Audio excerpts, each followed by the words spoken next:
దీక్ష శిబిరంలో స్పృహ కోల్పోయిన అంగన్వాడీ కార్యకర్త కంభం ప్రకాశం జిల్లా కంభం పట్టణంలోని స్థానిక కందులాపురం సెంటర్లో అంగన్వాడీ కార్యకర్తలు, ఆయాలు, సిఐటియు, ఏఐటియుసి తదితర కార్మిక సంఘాల ఆధ్వర్యంలో గత 28 రోజులుగా దీక్ష నిర్వహిస్తున్నారు. సోమవారం దీక్ష నిర్వహిస్తుండగా చిన్నాదేవి అనే హజరత్ గూడెంకు చెందిన అంగన్వాడీ కార్యకర్త స్పృహ కోల్పోయారు. దీంతో అంగన్వాడీ కార్యకర్తలు 108కు ఫోన్ చేయడంతో చిన్నాదేవిని 108 వాహనంలో కంభం ప్రభుత్వ ఆసుపత్రికి తరలించారు. ఈ సందర్భంగా అంగన్వాడీ కార్యకర్తలు ముఖ్యమంత్రి డౌన్ డౌన్ అంటూ నినాదాలు చేశారు. తమ జీతాలు పెంచాలంటూ సుప్రీంకోర్టు తీర్పు ప్రకారం గ్రాట్యుటీ ఇవ్వాలని శాంతియుతంగా దీక్ష చేపడుతుంటే ముఖ్యమంత్రి వైఎస్ జగన్మోహన్ రెడ్డి ఆవేదన అర్థం చేసుకోకపోగా మాపై ఎస్మ ప్రయోగించడం దుర్మార్గపు చర్య అని అంగన్వాడీ కార్యకర్తలు, ఆయాలు ఆగ్రహం వ్యక్తం చేశారు.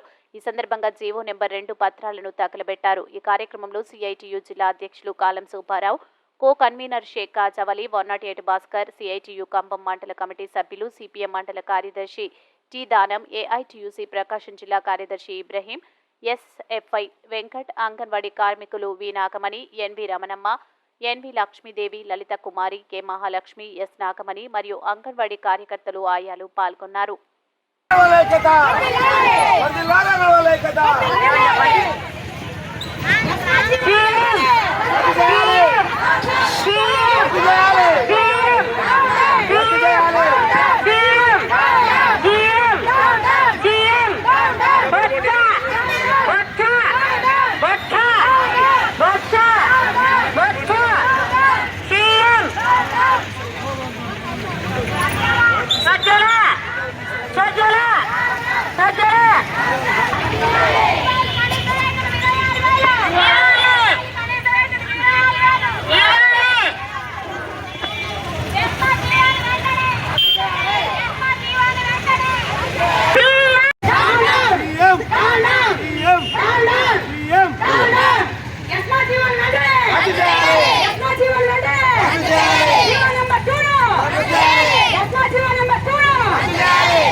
GO number 2 GO number 2 GO number 2 GO number 2 GO number 2 CM